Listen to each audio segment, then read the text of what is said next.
에스겔 17장 1절에서 10절에 있는 말씀입니다. 구약 성경 1172 혹은 1173페이지에 있습니다. 에스겔 17장 1절로 10절에 있는 말씀 한 절씩 교독하겠습니다. 여호와의 말씀이 내게 임하여 이르시되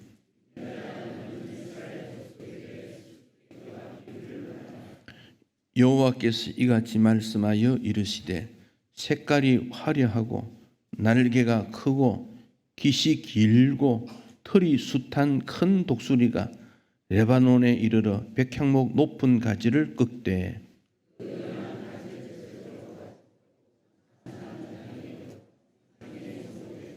또 그 땅에 종자를 꺾어 옥토에 심되 수양버들 가지처럼 큰 물가에 심더니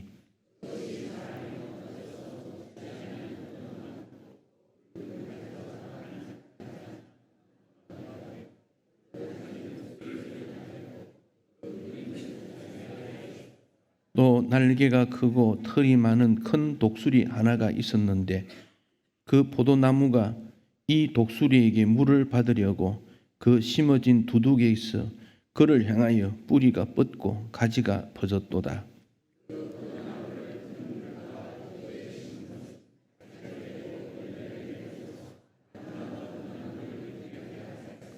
너는 이르기를 주 여호와의 말씀에 그 나무가 능히 번성하겠느냐? 이 독수리가 어찌 그 뿌리를 빼고 열매를 따며 그 나무가 시들게 하지 아니하겠으며 그 연한 잎사귀가 마르지게 하지 아니하겠느냐? 많은 백성이나 강한 팔이 아니라도 그 뿌리를 뽑으리라.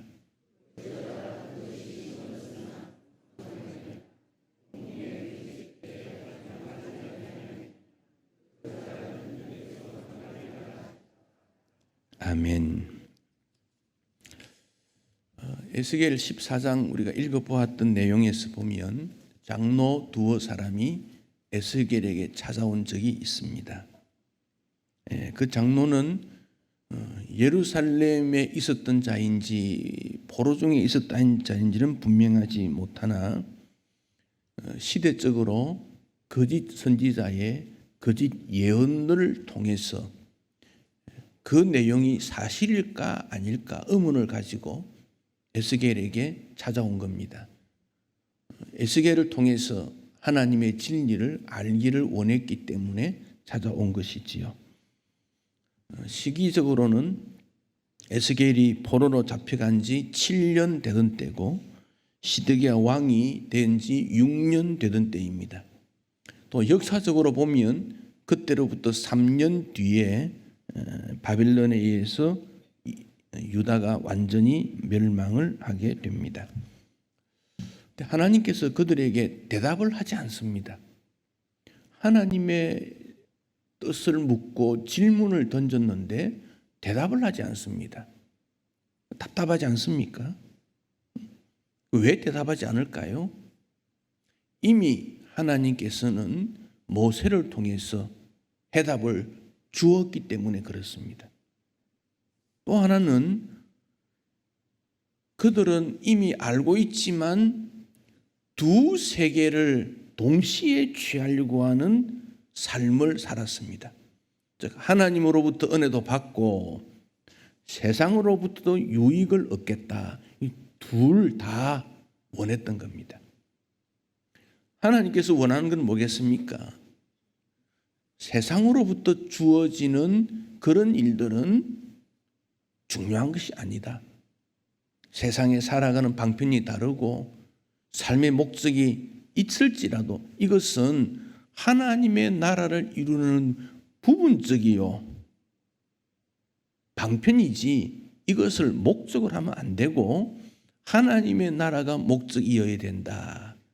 그 점을 하나님께서 이미 말씀하셨고 그들은 알고 있어야 되는 사항들입니다.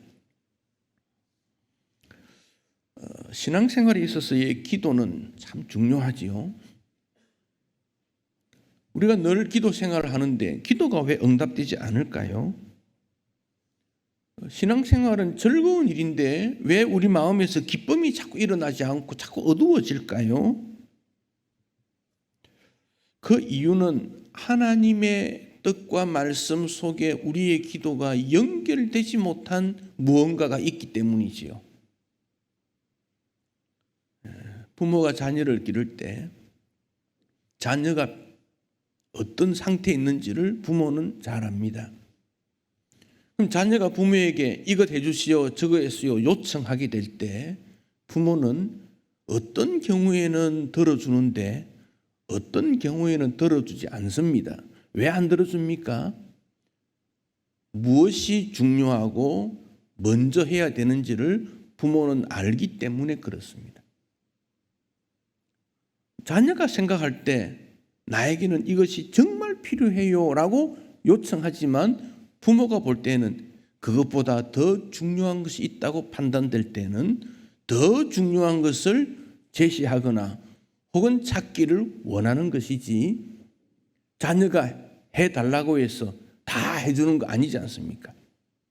우리의 기도에 있어서 내가 요구하는 것을 하나님이 왜 들어주지 않을까? 그것은 나에게 더 중요한 것, 귀한 것, 가치로운 것, 우선적인 것을 강구하지 않고 당장에 필요한 그 어떤 것을 요구할 때 주님은 들어주지 않습니다. 그렇다고 그를 그냥 버려둡니까? 결코 버려두지 않고 주님은 항상 우리의 인도자가 되시고 우리의 필요한 것 공급하시고 보호자가 되시고 넉넉하게 축복해 주십니다. 에릭 바이런 마이어라는 사람이 있는데 이 사람이 2001년에 에베레스트 산을 정복했다 그럽니다. 에베레스트 산을 정복하는 사람이 꽤 많이 있지요. 반대로 실패자도 많습니다. 8,000m가 넘는 에베레스트를 오르려면 높은 곳에 올라감으로 일어나는 현상들 우리가 고산병이다 그리 말을 하지요. 호흡에 어려움이 있고 어지럽고 메스껍고 더 이상 올라가기 힘든 일들을 만나게 됩니다. 뿐만 아니라 크레바스라 그리 말하지요. 눈으로 다 덮여져 있으니까 이 길과 길 사이에 절벽, 낭떠러지 뭐 이런 곳에도 눈이 덮여져 있으니까 거기에 발을 잘못 디디면 밑으로 쑥 빠져가지고 죽는 거지요. 그래서 사고가 많이 납니다. 또 눈 사태가 언제 어떻게 일어날지를 모릅니다. 그래서 어느 정도까지는 가이드를 통해서 이끌림을 받지만 그 이상은 그 사람의 힘으로 등산가의 힘으로 올라가야 되는데 보통 한 7시간, 8시간 마지막 그 사투를 벌리면서 정복을 한다는 것이지요. 여기 에릭 바이런 마이어는 14시간이 걸렸다 그래요. 그런데 이 사람의 이름을 내고 2001년도 타임즈에 올해의 사람이라고 알리는 이유는 에릭 바이엔 마이어가 시각장애인이었다는 겁니다. 시각장애인이 어떻게 그 높은 산을 갈 수 있을까? 루이스 베니트즈라는 동료가 앞에서 방울 소리를 내줬대요. 방울 소리를 내면서 따라오라. 그리고는 크레바스가 여기 있으니까 이 지점에서는 뛰어야 돼. 그러면 거기 와서 펄쩍 뛰어넘고 어떤 경우에는 여기는 크레바스가 커. 힘껏 뛰어야 돼. 그러면 거기 와서는 힘껏 뛰었고 때로는 밧줄로 당겨주고 너는 잘하고 있어. 응원해서 결국 산을 정복했다고 합니다. 여러분, 우리 인생이 이 땅을 살아가는 것은 잘 보는 것 같아도 보지 못해요. 잘 듣는 것 같아도 듣지 못해요. 사회 현상을 한번 보십시오. 정말 우리 미래가 보입니까? 진리의 소리가 들려옵니까? 다 공부하고 똑똑한 사람이지만은 앞을 보지 못해서 수많은 사람들이 좌절하고 목표에 이르지 못하고 쓰러지고 나는 실패한 인생이다, 그렇게 말하는 사람 많지 않습니까? 하나님께서는 우리에게 요구하는 것이 믿음 생활인데, 믿음 생활에서 핵심은 회개와 믿음입니다. 회개와 믿음. 회개라는 말은 하나님 말씀, 주의 뜻과 내가 다를 때 그 말씀을 비추어서 고쳐나가는 거지요. 믿음은 우리의 대상자, 믿음의 대상자신 하나님을 바라보고 그분을 의지하고 살아가는 것이 믿음입니다. 회개와 믿음이 우리 예배에도 포함됩니다. 예배를 드릴 때도 회개하는 마음과 믿음의 마음으로 드리고, 기도할 때도 회개하는 마음과 믿음의 마음으로 하게 되고, 찬양도 그렇고 우리의 모든 신앙생활 가운데 회개와 믿음이 핵심이 됩니다. 그러면 하나님께서 이스라엘 백성들을 불러서 하나님의 택한 민족이 되었을 때는 역시 그들도 믿음과 회개로 살아가야 되지 않겠습니까? 10년을 살았다. 어떻게 살았다는 말입니까? 회개와 믿음으로 10년을 사는 거고, 한평생도 어떻게 살았습니까? 물으면 회개와 믿음으로 산 것이다, 이런 고백이 있어야 되니까, 이스라엘을 애굽의 노예로 있을 때 그들을 불러다가 노예 근성을 빼기 위해 광야 훈련을 시키고 가나안 땅에 들어가면서 가나안 땅에서도 하나님 말씀대로 너희들은 살아야 되는 거야. 우상 숭배하지 말고 연약하지만 하나님이 도우신다는 것을 믿고 오직 하나님 중심으로 살아야 된다. 이것이 이스라엘 백성들이 살아가는 근거요, 살아가는 기초요, 목표요, 방향입니다. 그러나 이스라엘 백성들이 하나님만 바라보니까 주변 나라들은 그렇지 않더라. 주변 나라 사람들이 어떻게 살아가는가를 보니까 우상 숭배하고 행복하고 쾌락이 있고 멋지게 살아가니 우리도 그렇게 살고 싶다. 그래서 우상이 들어오게 되고 쾌락이 들어오고 사치가 들어오고 인간을 중심으로 하여 변화되기 때문에 이스라엘은 결국 하나님의 징계를 받고 무너지게 된 것이지요. 그래서 지금 이스라엘은 위기에 있고 일부는 포로로 잡혀가고, 세 차례 포로로 잡혀갔으니까요. 그 가운데 지성인 에스겔과 몇몇 지도자들도 포로로 잡혀간 상태에 있지만 아직 그들은 이게 무슨 일인가? 왜 나라가 망하는가? 우리는 어떻게 해야 되는가? 지도자는 어떻게 해야 되고 백성은 어떻게 해야 되는가? 잘 모르고 있습니다. 오늘 본문에는 하나님께서 에스겔에게 너 이스라엘 민족들에게 가서 이렇게 해라. 수수께끼와 비유를 들으라. 2절 그렇게 말하고 있습니다. 수수께끼와 비유는 다 어떤 진리를 표현하는 방법입니다. 수수께끼는 의문을 가짐으로 말미암아 진리를 찾아가는 방법이고, 비유는 그 진리를 잘 해석하기 위해서 예를 드는 것이 비유입니다. 수수께끼나 비유는 같은 거지요.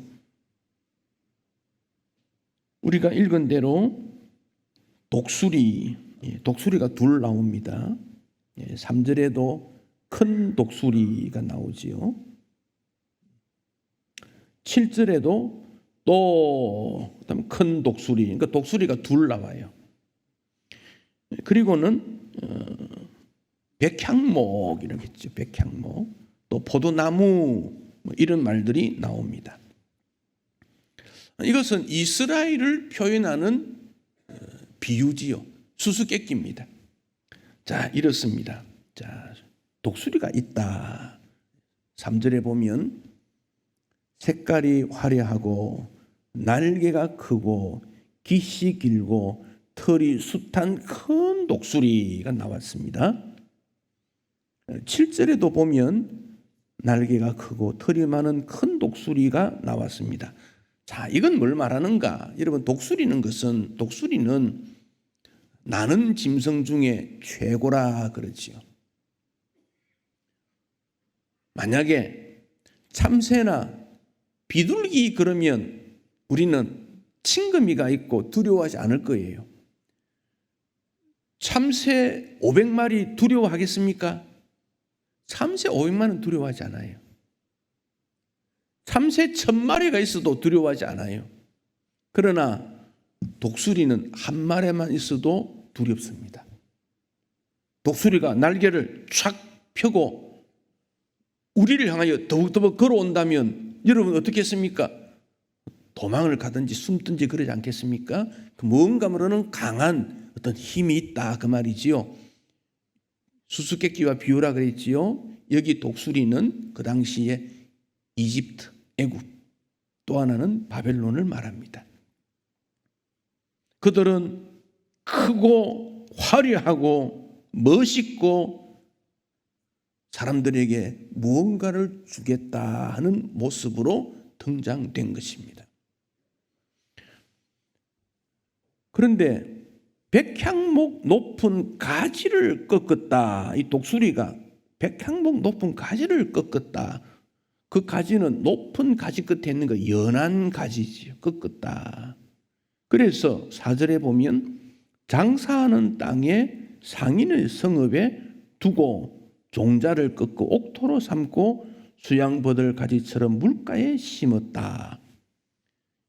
애굽이나 바벨론이 이스라엘을 지배하고 짓누르고 또 이스라엘은 이렇게 있다 보니까 두 강대국이 있습니다.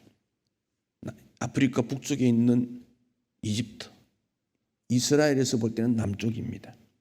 바벨론은 동쪽인데 길이 북쪽으로 동쪽으로 가기 때문에 북쪽이라고 나오고 성경에 동쪽으로도 나옵니다. 두 나라가 강대국이 있습니다.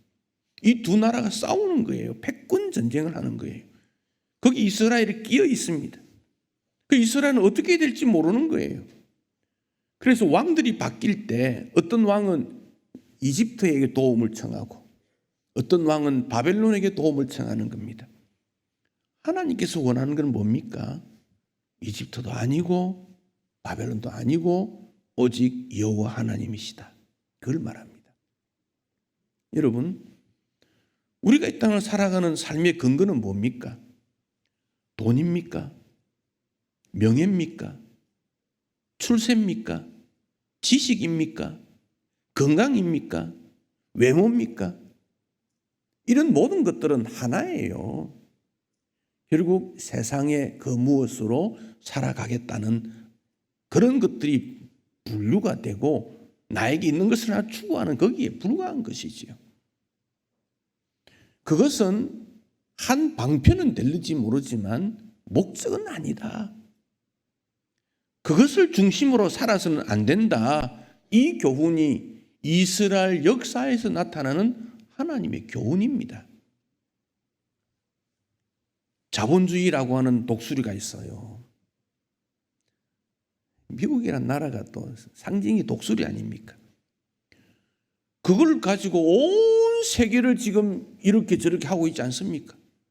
사람들이 그 나라에 가서는 꼼짝을 못해요.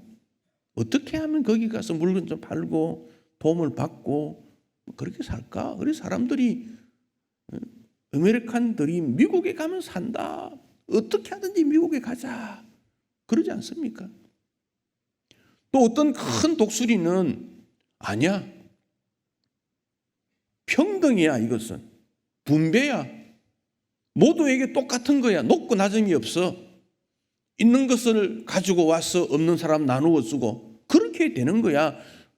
그렇게 내세웠지만은 그 독수리 속에 들어가 보니까 그건 너무도 놀랍고 두려운 일들이 많더라.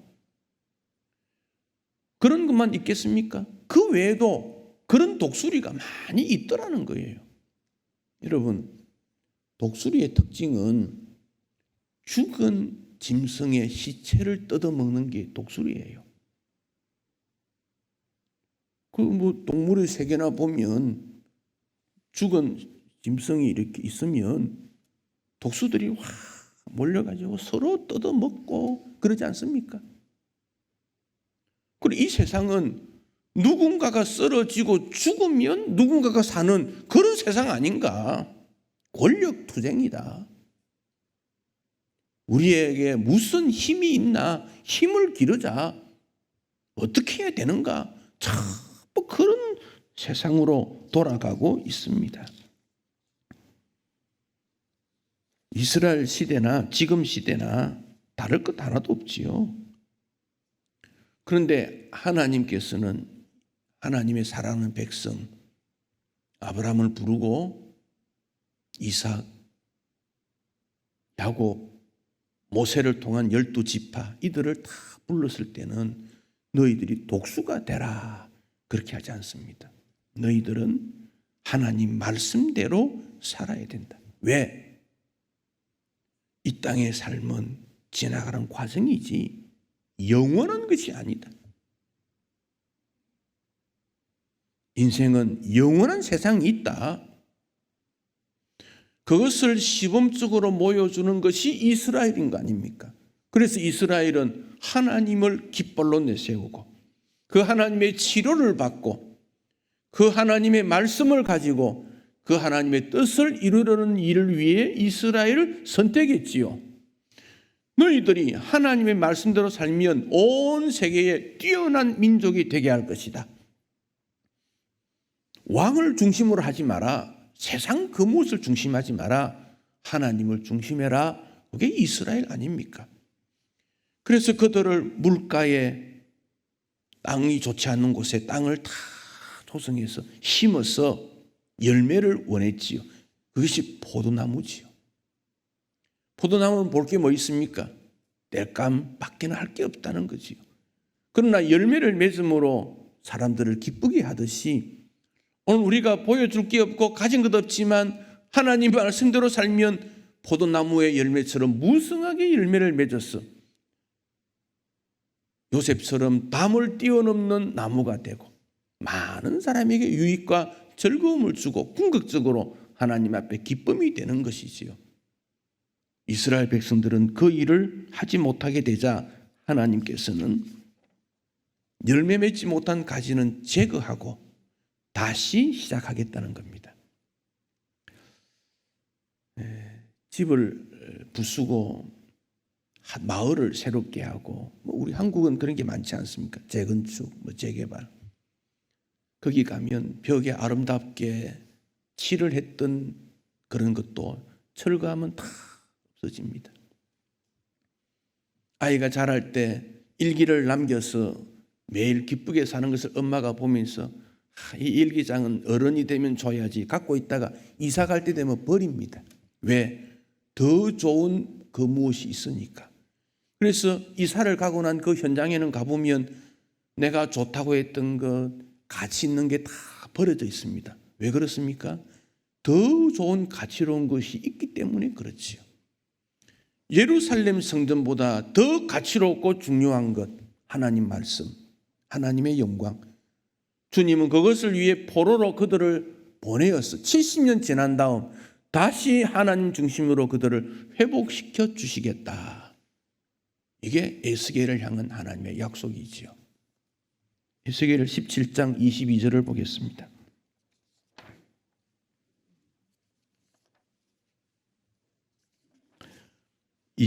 주 여호와께서 이같이 말씀하시되, 같이 읽습니다. 내가 백향목 꼭대기에서 높은 가지를 꺾다가 심으리. 내가 그 높은 새 가지 끝에서 연한 가지를 꺾어 높고 우뚝 솟는 산에 심는다. 자, 22절에서 누가 그걸 하고 있지요? 주 여호와께서 말씀하셨습니다. 그 다음 뭐라고 했지요? 너희가 하라 그랬습니까? 내는 누구겠어요? 메시아입니다. 메시아. 그러니까 구약의 율법이나 이런 말씀들이 무너졌지만 메시아 예수 그리스도를 통해서 다시 하나님의 나라를 시작하겠다. 높은 나무의 세 가지는 거기 있는 11가지를 꺾었다는 것은 메시아의 출신이 비천하다는 겁니다. 우뚝 솟다는 말은 시온산을 말합니다. 메시아가 유다에 태어나시고 이사야 53장에서는 이 예수님은 마른 땅에서 나온 줄기와 같이 볼품이 없다. 그러나 겸손하고 온유하시다. 이사야 11장에서는 이런 11가지의 새순이 돋아 나는 이런 모든 일을 누가 이행할 것인가? 지혜와 총명의 신, 모략과 재능의 신, 지식과 여호와를 경외하는 신을 우리에게 주셔서, 즉 성령을 통해서 메시아가 이 땅에 오시고 성령을 통해서 이런 하나님의 나라 일은 이루어지게 된다. 23절 같이 읽습니다. 이스라엘 높은 산에 심으리니 그 가지가 무성하고 열매를 맺어서 아름다운 백향목이 될 것이요 각종 새가 그 아래에 깃들이며 그 가지 그늘에 살리라. 많이 들어봤던 말씀 아닙니까? 24절 들의 모든 나무가, 이건 뭐겠습니까? 세상을 말합니다. 사람들을 말합니다. 들의 모든 나무가 나 여호와는 어떤 분이냐? 높은 나무를 낮추고 낮은 나무를 높이며 푸른 나무를 말리고 마른 나무를 무성하게 하는 줄 알리라.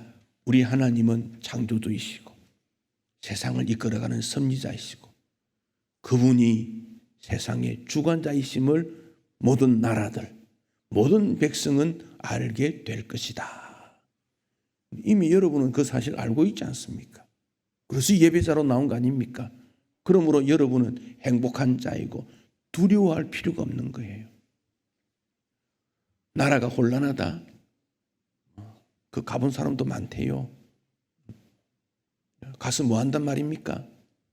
우리는 하나님 앞에서 하나님 이 나라를 불쌍히 여기시고 남북으로 동수로 나이로 신분으로 조각조각 쪼개어진 이 나라를 예수의 십자가 은혜로 새롭게 하시고 다시 한번 새 힘 주시고 복음의 나라가 되며 온 세계에 여호와 하나님이 왕이다, 그분만 경배하자, 그렇게 외치는 나라가 되기를 다시 한번 하나님 불쌍히 여겨 주십시오. 우리는 그런 마음을 가져야 돼요. 우리가 예배 드릴 때 또 참석하는 분들의 생각은 다를 수 있어요. 나는 이것이 좋다, 나는 저것이 좋다, 그럴 수 있어요. 그건 취향일 수도 있고 관점일 수도 있고 또 뭐 인간관계 때문에 그럴 수 있어요. 그러나 그렇더라도 우리의 핵심은 이 땅은 하나님께서 다스리신다. 이 땅은 하나님 앞에 영광 올려야 된다. 하나님 중심이다. 하나님을 기쁘시게 하자. 우리의 마음은 오직 믿음이다. 만약 이 땅에 범죄와 타락으로 말미암아 일어난 일이라면 내가 회개하는 것처럼 주님 앞에 진실로 나와 가족과 국가와 이 사회를 위해 회개해야 되고, 이 나라의 앞날은 하나님 앞에 달려 있으니 하나님만 믿습니다. 주님이 다스려 주십시오. 그래야 되지 않겠습니까? 대통령이 될 때마다 개혁한다고 했죠. 역대 대통령 중에 개혁한다고 말하지 않는 대통령 누가 있습니까? 역대 장관들 중에 개혁한다고 말하지 않는 장관 누가 있습니까? 지도자들은 다 그럽니다. 아마 제가 그런 일을 맡아도 그럴 거예요. 그런데 개혁이 마음대로 됩니까? 하나님 은혜 아니면 우리는 행복도 평화도 누릴 수 없는 거예요. 그래서 우리는 하나님의 나라를 바라보고 이 땅에 이루기를 원하고 또 내 대에 이루지 못하면 다음 대에 이루고 영원한 하나님의 나라를 소망하는 거지요.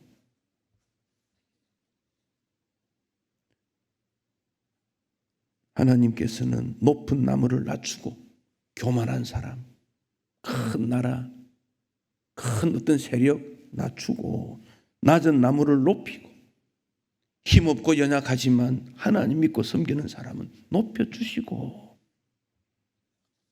예수님께서 하나님의 나라를 겨자씨 하나와 같다 그리 말했지요.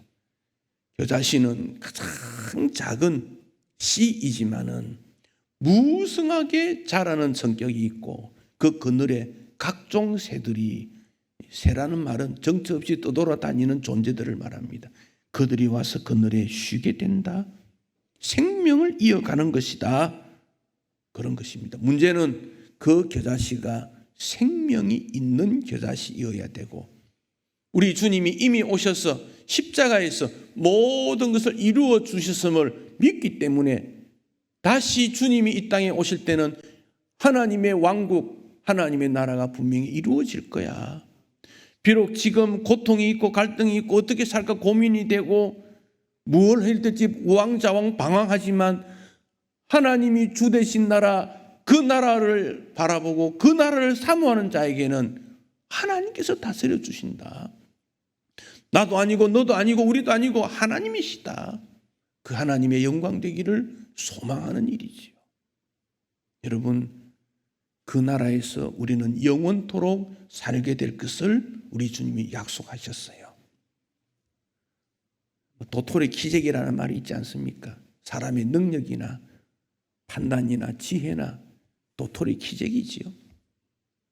그래서 원망할 것도 없고 비교할 것도 없고, 나는 주 앞에 감사하고 나를 통해 하나님 앞에 영광 되기를 원한다.